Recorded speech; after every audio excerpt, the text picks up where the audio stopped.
So you've just got to battle it out with everybody else from all over the world to get a paper. And another question for you. But there's new editors now for the Herd Journal, yep. Is that right? Yep. And do you know of sort of any sort of major changes or their thinking?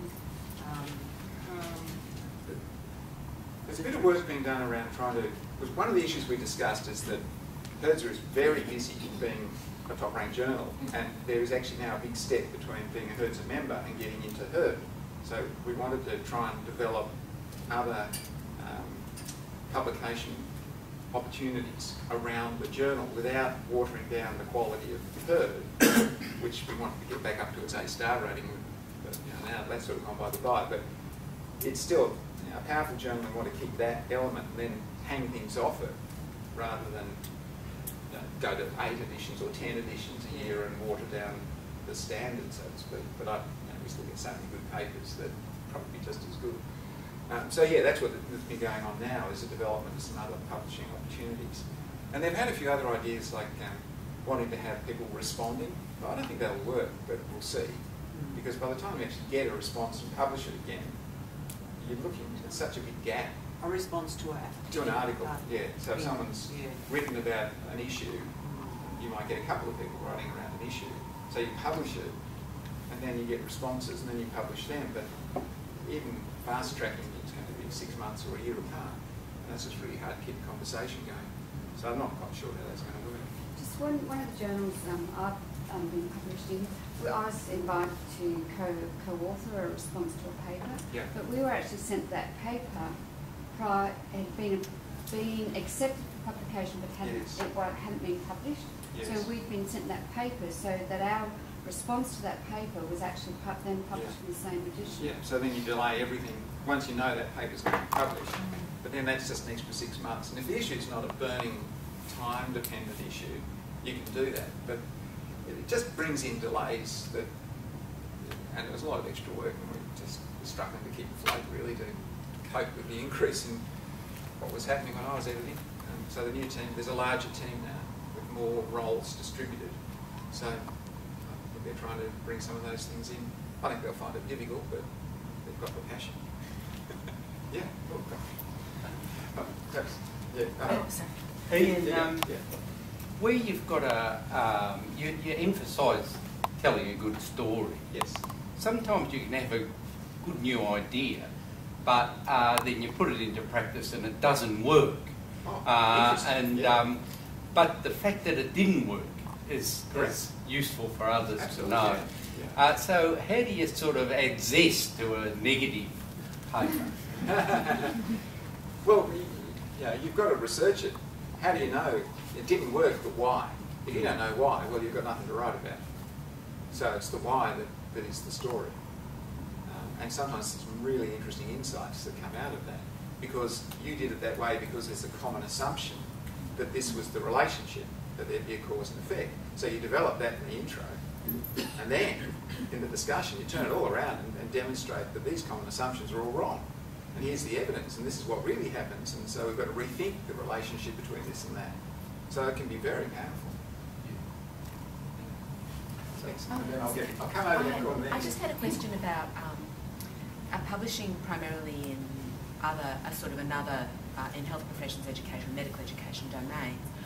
What I'm struck by is the differences actually between some of the base processes and for example, I mean, I think there's a lot more rejection up front, like there's a lot more paper steered away. Is what you're describing for her, do you think, common across the higher education domains? That sort of process is more... Well, the editors who go to the conference, the Taylor and Francis conference that I used to go to, were in similar positions to her. So there was about 30 or so editors who go to the conference at any one time, and that happens once a year.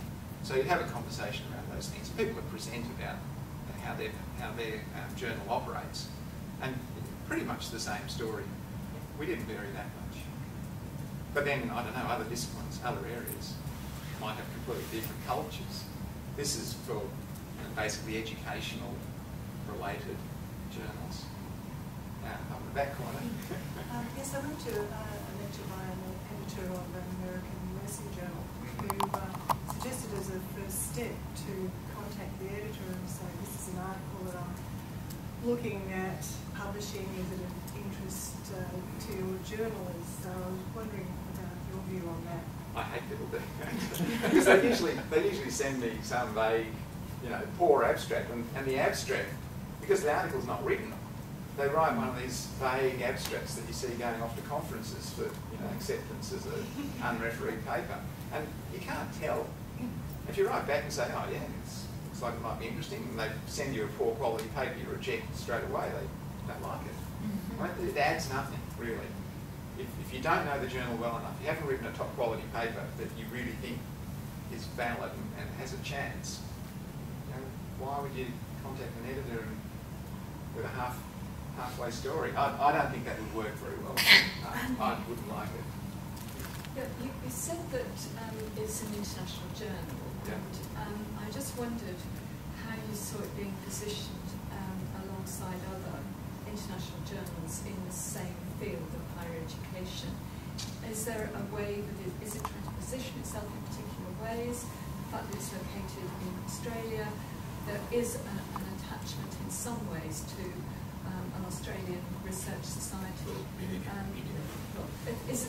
How would you see it in relation to others? And that's really hard to judge, but the external judge was Pearson's came to the publishers and wanted to add her to the citation index. Just as we were thinking about, can we put in an application to get included, they judged her to be the preeminent journal in the area, in this region, in Southeast Asia, but acknowledging it's international, but regionally, we were the preeminent journal. So they added us to the citation index. So, yeah, okay, in that field, and it's very broad, her publishes all sorts of stuff, but it's mainly around higher education research and development. So anything to do with the educational side of higher education is fair game. And you get extraordinary range. I suppose part of my question was thinking that the fact that it's a preeminent journal that speaks to a particular region is speaking to and from that region, an important part of the journal. I know that you mentioned that you would get papers from other parts of the world, but is it important that it's in this region? The interesting Are there other things you're trying to do? Yeah. We get a lot from Scandinavia, good quality stuff. We've published a lot of Scandinavian papers. Their English is very good. Getting a lot from South Africa now, particularly being in Pearson's. That's one of the issues about getting points for papers. It had to be registered in the index. As soon as her got the index, we got flooded with stuff from South Africa. And really good quality again. And they're all the same stories. It's the same issues around the world. Stuff from Canada and a little bit from the US. And it's always the same. Context slightly different. They talk about fall season or fall semester and all that sort of stuff. But otherwise, you could be reading it from all the countries are quite similar. So the message is very common. You said Herd is an A journal. What needs to happen to make it an A-star journal? Is it the reviewers? Is it the people publishing? Is it the editorial board? Is it... The reason it was A-star and it dropped, just at the point we picked up the journal. And at that point, it was a bit scratchy. The journal had slipped. And so from that time, it's now doubled its size. Got 6 publications a year instead of 4. Pearson's has picked it up. A whole lot of the measures. So I think if it was re-evaluated, I would be very disappointed if it wasn't A-star. Because quite clearly the preeminent one in its field. But education has always been hard marked because the people on the board, we're dealing with thousands of journals, and most of them consider anything to do with education research, not real research. So how does Herd sort of differ to, say, studies in higher ed? It's not that different. And that's an A journal too, A-star. Studies in higher ed, an A-star. You read the papers across those journals, and Yeah. you couldn't tell which journal came out. They're the same sorts of issues. So is a strategy that people are using, putting their paper in A-star, and if that gets rejected, well, then we'll go for Herd because it's an A? Like you said we haven't seen much evidence of that. But it's so competitive anyway. That's the difficulty. Now, you want to encourage people to write for herd, but at the same time, you've got to say, look, you know, don't write for herd. Don't waste your time if you've got an experimental paper or it's only half thought through. It is up there competing at that level, so it's really hard to get published. Just on that ranking issue, is there any reason that you can think of why it's not listed by ISI? Which isn't? The herd journal doesn't seem It is to have now. that. Okay, so in the 2010 data set, it doesn't have a listing? No, I think it got added, was it start of 2000, end of 2008, 2009, they added this.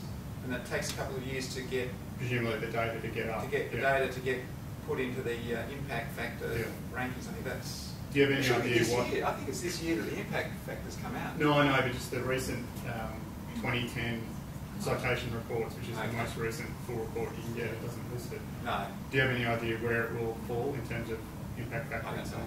I can't judge that.